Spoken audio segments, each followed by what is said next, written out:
The war in Ukraine has now entered its fifth year.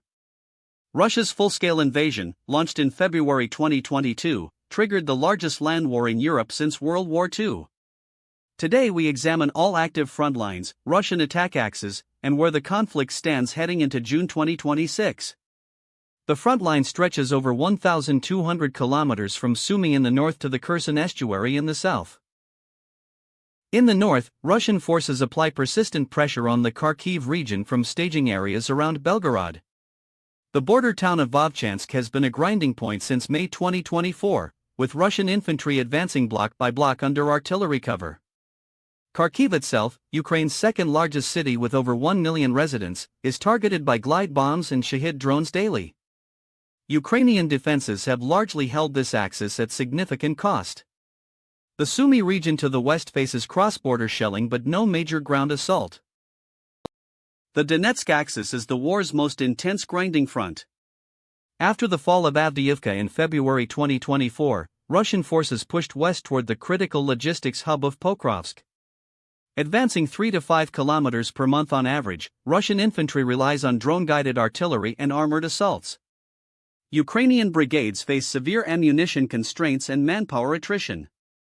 The Kharkiv area to the south has seen Russian advances threatening to cut off multiple Ukrainian positions. Every kilometer of Russian advance costs an estimated 300 to 500 casualties. In the south, the Zaporizhzhia nuclear power plant remains under Russian occupation, the largest nuclear facility in Europe. International monitors remain on site amid ongoing shelling of the surrounding area. The Dnipro River serves as a natural defensive barrier in Kherson Oblast. Ukrainian forces hold bridgehead positions on the left bank while conducting drone and partisan operations behind Russian lines. Ukraine regularly strikes Crimea-bound logistics with long-range drones, targeting the Kerch Bridge, fuel depots, and Russian Black Sea Fleet assets.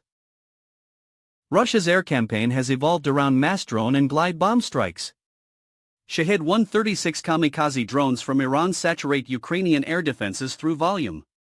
Ukraine estimates over 3,000 drones are launched monthly, with interception rates between 60 and 80%.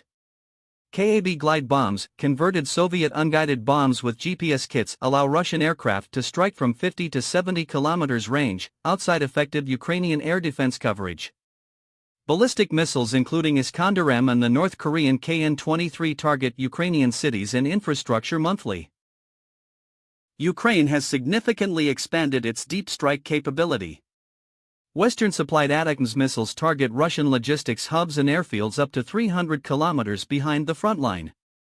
British Storm Shadow cruise missiles have struck targets deep in Crimea and Russian-held ports. Ukraine's domestically produced Paleonitsia cruise missile extends this reach further. The August 2024 Kursk incursion demonstrated Ukraine's ability to seize Russian territory, forcing Moscow to divert reserve forces from the Donbass. Ukrainian drones have struck targets as far as Engels Air Base in Saratov Oblast, over 1,200 kilometers from the front line. The conflict has entered a war of deep attrition. Russia's military production has surged to wartime levels, outpacing Western aid to Ukraine in artillery shells and armored vehicles. Ukrainian casualty rates are unsustainable without significant manpower infusions. The front line has shifted less than 30 kilometers in either direction since early 2024. Military analysts assess Russian offensive momentum at a slow but sustained pace.